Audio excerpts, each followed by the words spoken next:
let's discuss the topic of aerobic and anaerobic catabolism during exercise. Before we start talking about the exercise part, let's take a brief overview of what aerobic and anaerobic catabolism is. Aerobic and anaerobic cellular respiration are processes from which our body derives energy to help us do things, like get off the couch after an all-day Game of Thrones marathon.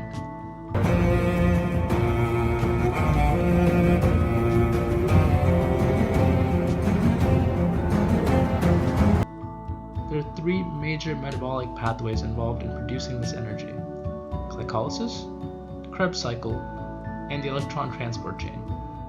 Glycolysis is the main point of focus during anaerobic catabolism. Although glycolysis is considered an anaerobic process, as it doesn't utilize any oxygen, it is considered more of a pathway.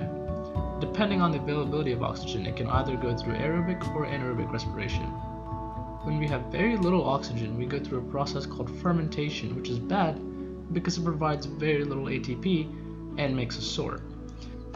When we get oxygen, our body can go through the super confusing process of aerobic respiration to make us lots and lots of ATP to power our cells. So then why do our stupid cells even bother with anaerobic respiration when aerobic respiration is far more efficient and doesn't lead to pain the next morning? Well, let's consider this theoretical graph. It shows us the theoretical rate of O2 demand over time during a bout of exercise.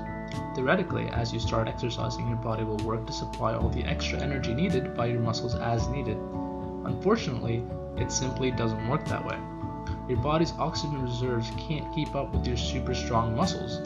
This leads to an oxygen deficit phase when you first start your exercise, where your body is using up oxygen reserves and going through anaerobic respiration. Your respiratory and circulatory system has to go through the process of increasing the intake of oxygen and then supplying it to your body.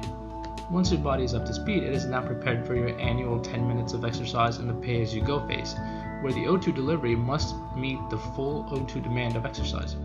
Then, when you're ready to give up and cross off exercise from your New Year's resolution list, you enter the excess post-exercise oxygen consumption phase, in which you're taking in more oxygen than your body needs, which allows you to build up your oxygen reserves. And that is how your body adapts to you during exercise. Now back to watch more Game of Thrones.